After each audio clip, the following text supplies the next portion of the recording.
Okay, excellent. Welcome everyone to this IAQM webinar, Environment Agency Air Emissions Risk Assessment, Environmental Assessment Level Updates.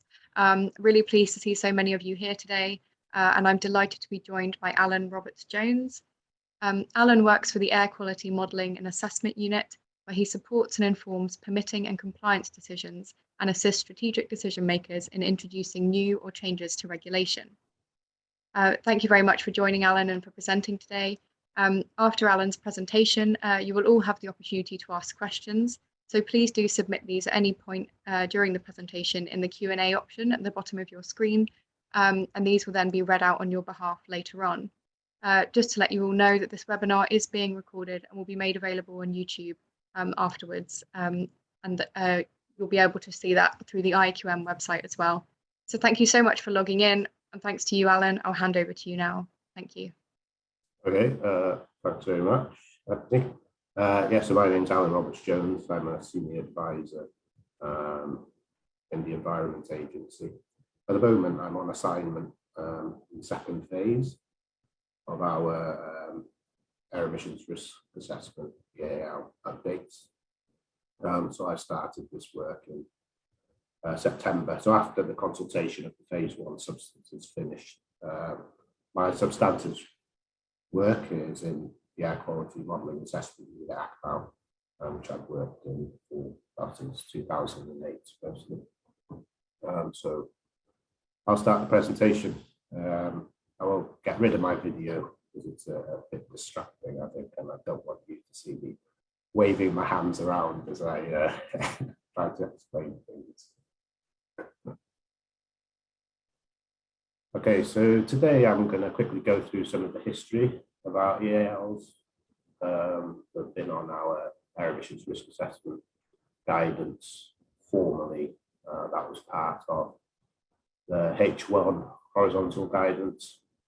I'm going to give some context to why and how we're updating the EALs.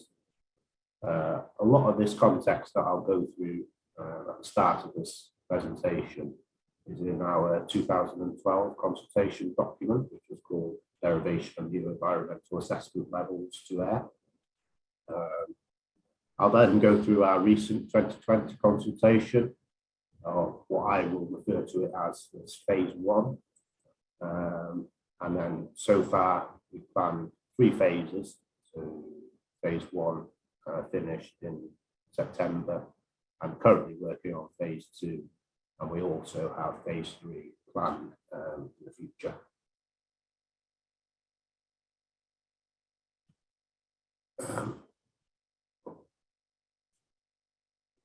So EALs were originally developed by the Environment Agency to assess the acceptability and best environmental options for facilities, regulated installations that have emissions to air. They were originally published in our old H1 horizontal guidance document that dates back to the early 2000s. There were over 400 substances in that guidance, and the EALs were derived from many different sources. You can see here on this slide, we have a hierarchy of the sources within that document where we drew the EALs from. However, the vast majority of those 400 substances were derived from occupational exposure levels. That was done internally using methods which were published in the old H1 document.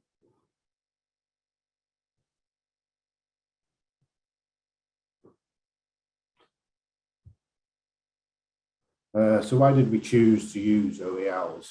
They were used mainly because of their availability. They were covering all the substances we needed at the time. Of course, ideally, when deriving EALs, you want to do it from the toxicological data, as that would be the most robust method. But at the time, this was thought to be a substantial undertaking because there were so many substances. OELs are really well defined for specific receptors over very specific periods and exposure durations. we're talking about 8 hours and 15 minutes, so an 8-hour working day, 5 working days per week, and then over a very specific or typical employee lifetime. They protect against the adverse effects of the majority of work population. However, there are issues with choosing to use them. So we need to take a cautious approach. We use generic conversion and safety factors. EALs do take account of the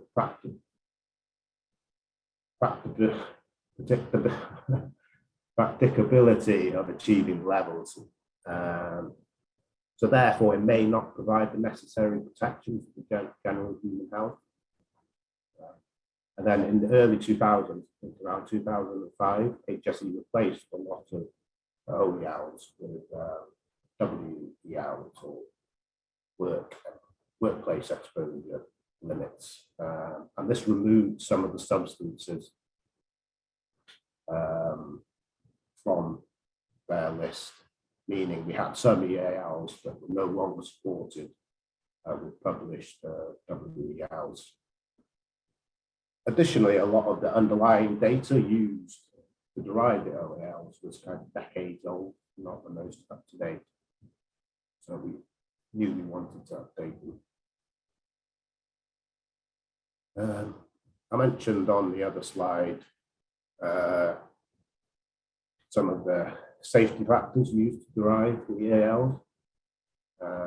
Here you can see how they were derived. Really simple conversion factors and safety factors used to derive over different averaging times. All this method was explained in the old H1 guidance. And within this guidance, I've kind of extracted it because I think it's quite important to gauge where we're coming from. So the EALs are derived in a manner needed. The EALs derived in this manner, so using these safety factors, need to be treated with caution. And then further work may be needed to assess the implications of any breaches of these types of EALs. So fundamentally, what we're saying with that kind of caveat that is buried in the old H1 document is they don't necessarily hold much weight for regulatory decision making. Another good reason why we wanted to update them. So in our 2012 consultation, we proposed a new hierarchy, which you can see below. Introduced in this hierarchy was our new in-house method, which is the basis for the recent EAL updates which we published. Also added to the hierarchy was the EU REACH system, which was introduced around 2010 from 2006 EU regulations. At that time, so in the early 2010s, we thought REACH could be a really powerful source. They had published the NELs and the NELs. So basically how it worked was manufacturers or importers of substances over a given threshold were required to generate risk assessments and register those onto the European Chemical Agency's registry. So a safety assessment was produced and provided with a dossier to the European Chemical Agency or to the competent authority within member states. However, since then, the REACH system has established itself, ours and UK HSA views that the data published on the register is a bit hit or miss in terms of its validity. So it's not quite been all we thought it could be in terms of helping us derive the EALs. That's what we thought back in 2012. So our in-house method, we derive what we call, or what we term, tolerable concentrations in air, TCAs. Method follows really conventional hazard characterization principles. and we prioritise the TCAs for substances where EPACs or WHO haven't produced a guideline. We do this, of course, in close consultation with the UK HSA, as they're now known. Previously, we're talking about consultations back in the year 2010, where they were the Health Protection Agency, the HPA, later became PHE, and now we're talking about UK HSA. The whole process starts by reviewing existing authoritative expert opinion, and we'd consider those opinions from across the globe. So we're talking about UK, EU, Dutch, national and international bodies. The framework we use to derive the TCA depends on whether the substance has a threshold or non-threshold effect. So I'll just cover those frameworks now. So chemicals where there is a critical effect threshold, what we mean is there's a toxicological threshold below which no adverse effects are going to occur. The authoritative review will indicate whether there is a threshold or non-threshold on the substance, and then the authoritative review will also indicate whether there's sufficient inhalation data, whether all dermal data, root-to-root extrapolation needs to be used. We would then apply another uncertainty factor to protect against inter or intraspecies variability, the adequacy of the data, whether the critical study was short in duration. We might add a greater uncertainty factor if we need to, and also whether it was based on OEL rather than no. And of course, the severity of effect.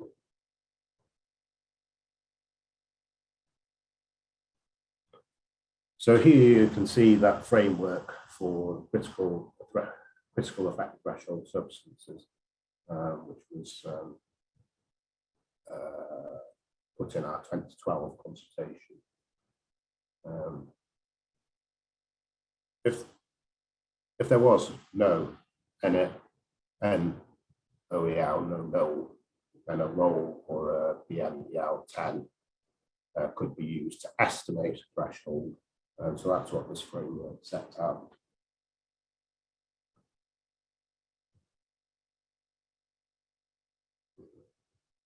For non-threshold effects, it's a little bit more complicated.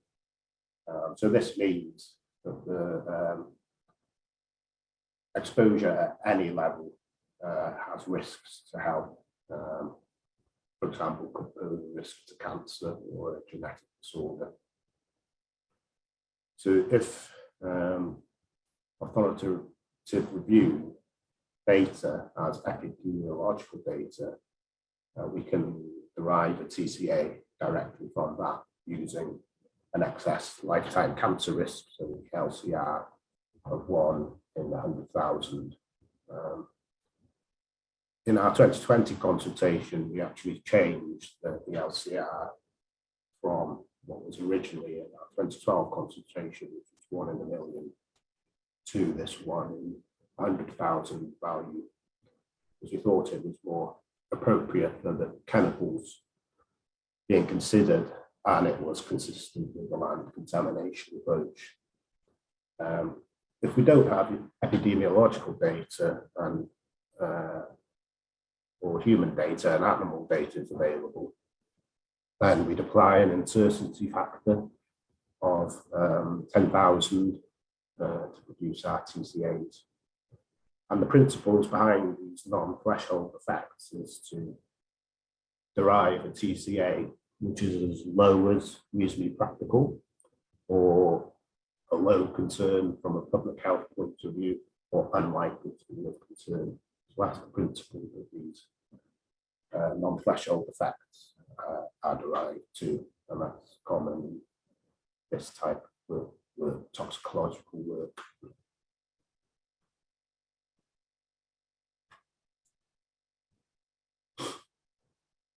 So here's that framework laid out in the 2012 consultation. I've added a note to that. Now we changed the ELCR in our 2020 consultation document. Also in 2012, we considered how we'd apply averaging times to our TCAs. So we wanted the averaging time to take account of the long-term, short-term health effects, i.e. chronic and acute. So for non-threshold effects, we use an annual average. But for threshold effects, we use a 24-hour average period, because this is in line with the oral toilet daily intakes, TDIs. And also, TCAs derived from epidemiological studies. We try to use the same averaging time as that was used in the study. Of course, if there was acute effects such as local irritant, or if it was a peak concentration rather than daily exposure was the kind of key metric, then we'd use short averaging times, even 24 hours.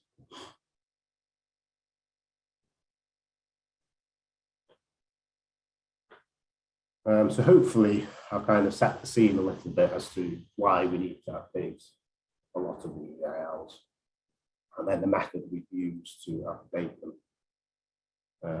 So moving on to kind of phase one, sorry, which was our 2020 consultation.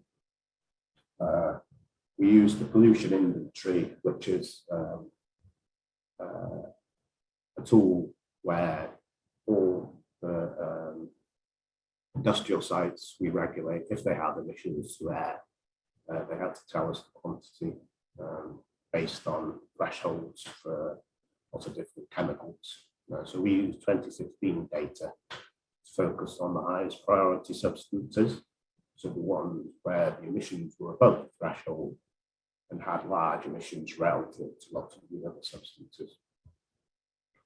Also, because of the push towards post-combustion carbon capture and storage to achieve,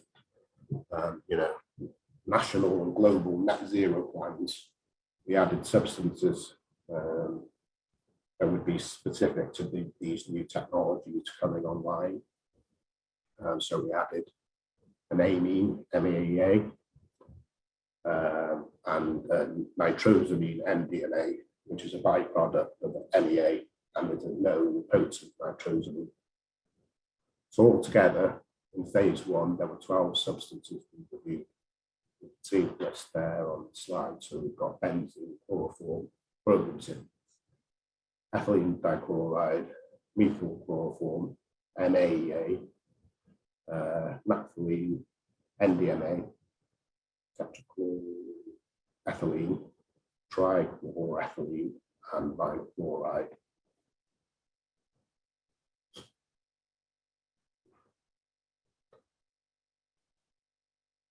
So our 2020 consultation ran between November of 2020 and February 2021. Reminders sent out in between those dates. This has led to over 800 emails to get the view from the public, operators, trade bodies, non-government organisations, and other stakeholders affected by the EAL changes. Consultation had 9 key questions we were keen to get responses on, and we also supplied substantive dossiers summarising how we arrived at the chosen EAL values as supporting information.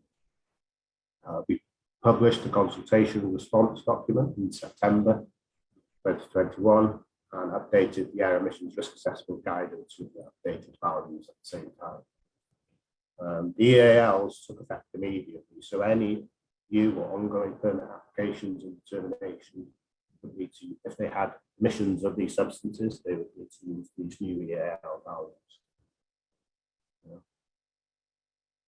So here we have a summary of the new and updated EALs compared to the old values. I'm not going to go through it, there's obviously a lot of information there. But generally, on this table, you can see that our TCAs are more protective, i.e. they're lower, most more than the magnitude lower, and or some are even on shorter averaging times. Obviously, from air quality assessment point of view, a 24-hour mean is more protective than an annual mean if it was the same value. As stated earlier, short-term and long-term EALs are based on short-term and long-term effects. However, this resulted in 24-hour averaging period appearing in both the short-term and long-term columns. As a lot of you will be aware, in air quality assessment, historically a 24-hour averaging period is considered a short-term averaging time. So therefore, we have some plans to update and reformat some of the guidance over the next couple of months to help mitigate some of the confusion this has caused. And we're also in discussions with UKHSA on the applicability of 24-hour averaging times for ambient air assessment of those substances with long-term EALs.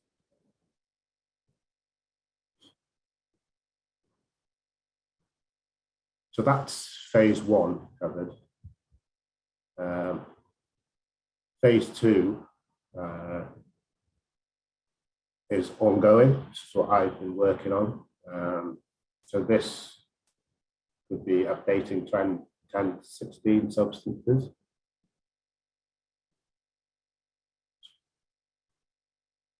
At the moment, sorry, we're working on reviewing further 14 EALs in phase two. We're working with the UKHSA. We also have a contractor who specialises in toxicology, reviewing 10 existing dossiers. Also, as part of that contractor's project, they're reviewing the prioritisation of the remaining substances on our EAL list and to prepare new dossiers for one or two substances based on prioritisation. We're also done our own in-house review of 4 substances with the UKHSA. A list of these substances is shown on this slide. So we're looking at butadiene, carbon tetrachloride, chloromethane, copper, dichloromethane, hydrogen cyanide, mercury, selenium, 1,2,4 trichlorobenzene, and zinc oxide. They're being dealt with by the contractors based on our draft chemical dossiers. And then the in-house substances are cadmium, chromium-3, and hydrogen chloride and nickel. So there could be between 10 to 16 substances we're updating in phase two, depending on adequacy of the data from the authorities with reviews, whether or not the review determines if the EAL is changed or be withdrawn.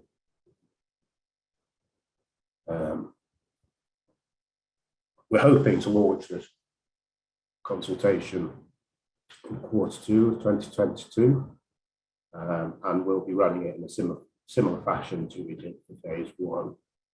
If you are interested, don't think you're on our distribution list, please contact me on the email supplied here.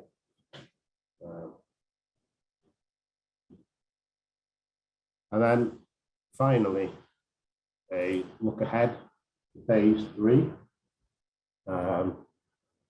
We have plans for phase three for this project. A lot of this will be informed by the contractor's prioritisation list in phase two, so we can decide the next set of substances we want to update. The prioritization list balances the hazards from exposure to the substances and the availability of authority to review data, and then the current relevance in terms of using that PI, pollution inventory data again, to decide whether it's worth updating it. We'll also be seeking internal advice from our sector leads. Our sector leads stay liaise with industry and trade bodies to better understand current relevance. That's an important part. And we're also looking to add further amine or nitrous specific EAL for carbon capture and storage emissions to further support the assessment in this growing sector. The other big thing we want to do is we want to continue to promote industry taking a more hands-on role in future EAL development. So we really want them to take our in-house TCA methodologies and apply it to themselves as and when new substances come up. So that's been kind of obviously top tour of the EAL updates. That's all I've got for you today. So does anyone have any questions? Amazing, thank you. Amazing, thank you, Alan. That was a really interesting presentation and a very comprehensive overview of the different phases of the EAL updates. So thank you for that. I can see that we've already got some questions coming through, so I'll just dive right into those if you're happy.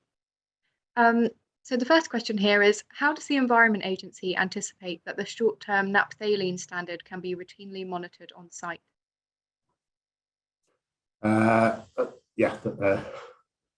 Thanks for that question. That's something that I mentioned within my presentation. It's something we are looking at. Naphthalene standard was derived because it has a threshold effect. So based on our previous kind of public consultation work, that means that the averaging time we'd apply to it would be 24 hours.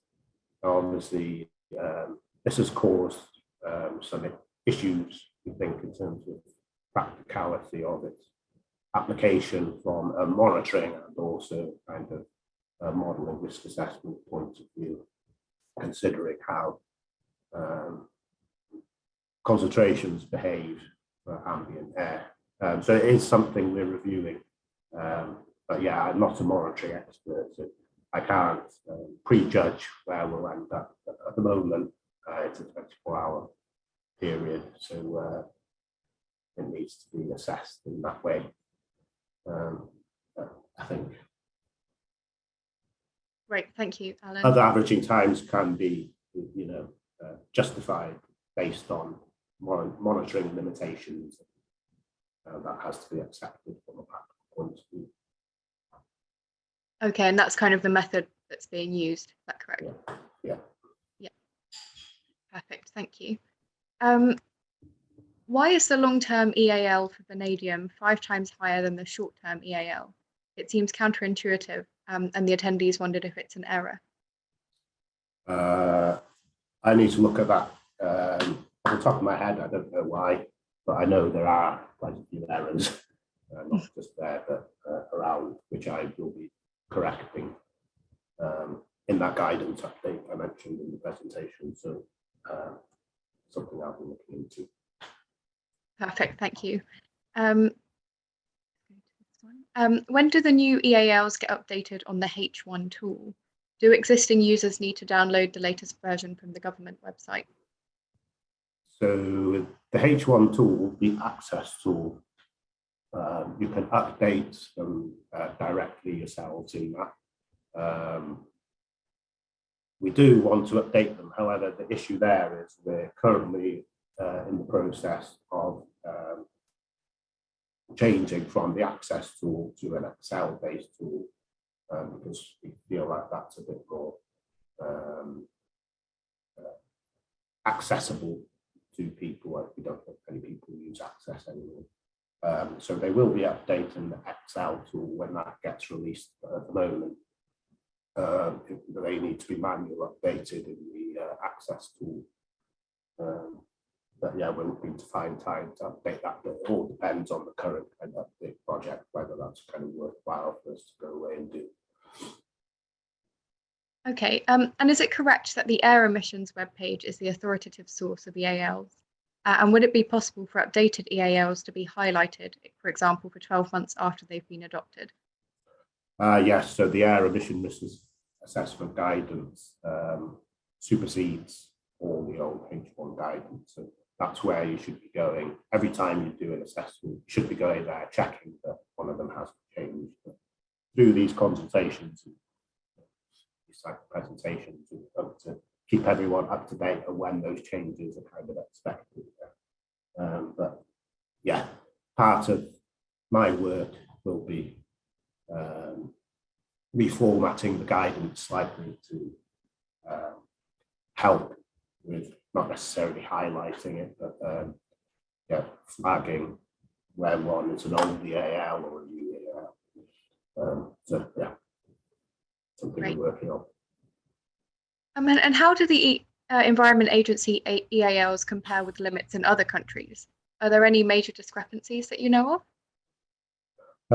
There are. This is the advantage of the method we've adopted. So looking at all the authoritative opinions from around, so they are typically in line with other guidelines being used in other countries. Yeah. Great. Just a quick one. One of the attendees is like, could we flip back to slide 11 and we can just keep that on whilst we're talking, if possible? Yeah, that's that one, isn't it? Is that one? Which one do they mean? I'm not sure if it's, yeah, this one, I think. Perfect, thank you. And then we've got another question here.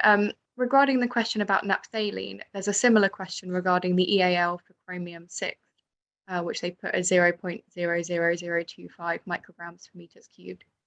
Does the Environment Agency expect operators of, for example, waste-to-energy facilities to monitor and assess against this EAL?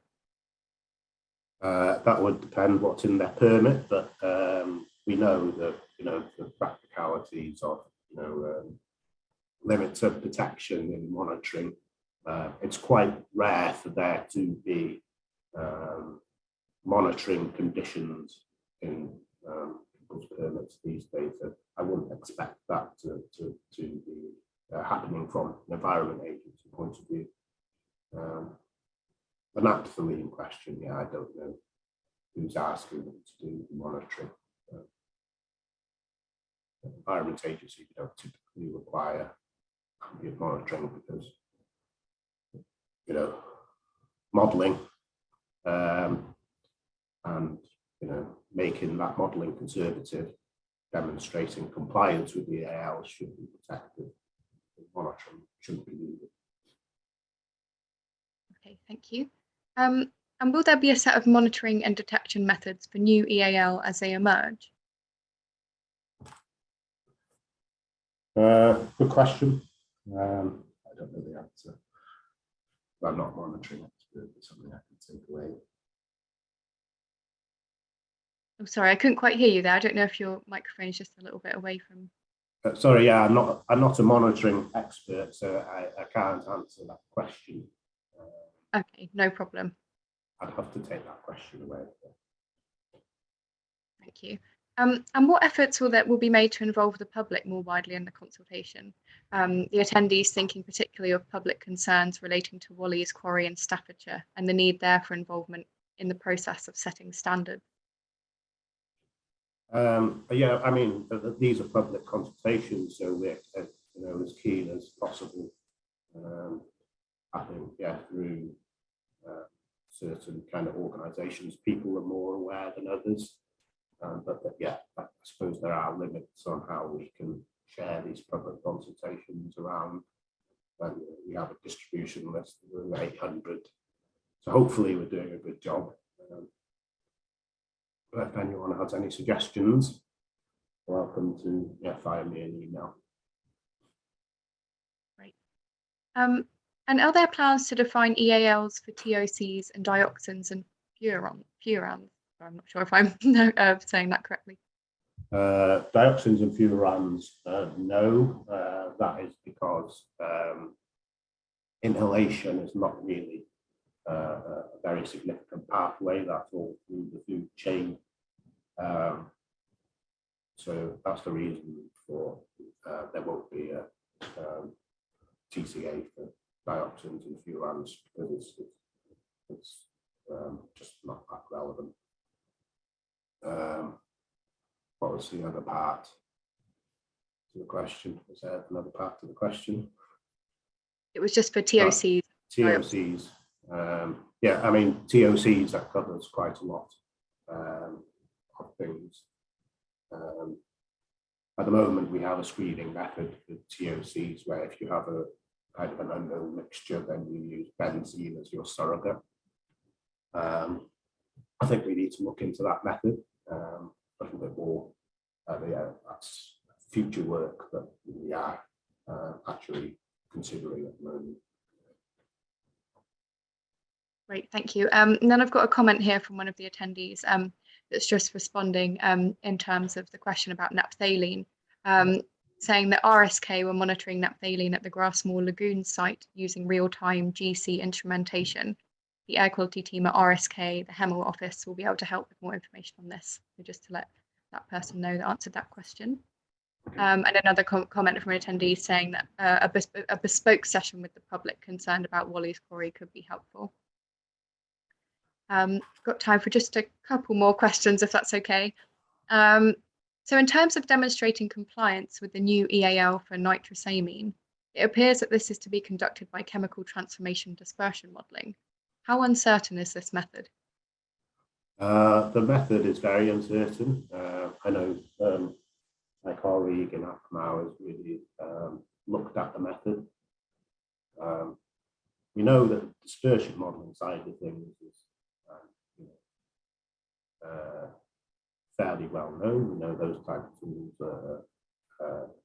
are based on sound science and applicable. But these type of things, this is all really new.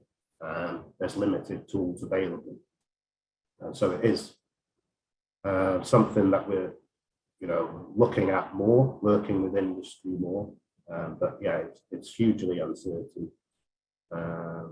around those chemical, what's happening in the process, and then following the process, how those chemical reactions continue in the atmosphere.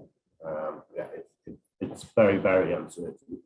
And I appreciate that the NDMA is very, very stringent, but at the moment we're working on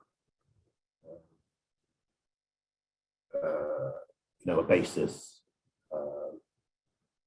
What's it called? I can't. Sorry, I've lost my flow. Yeah, it's very uncertain.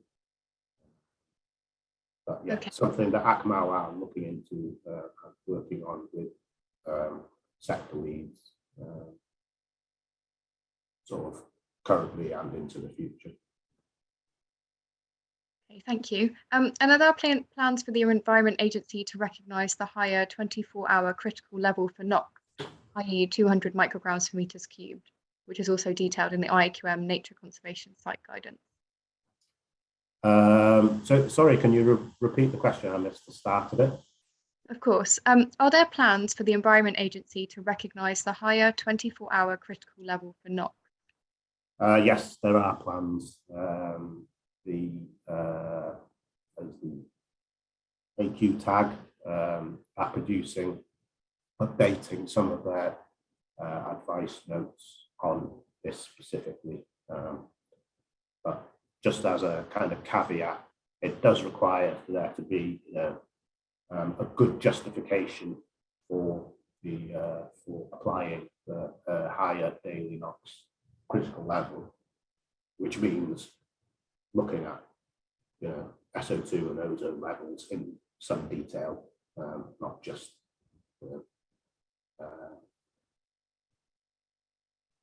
making simplistic assumptions around their levels. so yeah, something we're looking at, and should be out this year sometime. Perfect. And do you think the fact that we have left the EU is going to change things going forward in this area?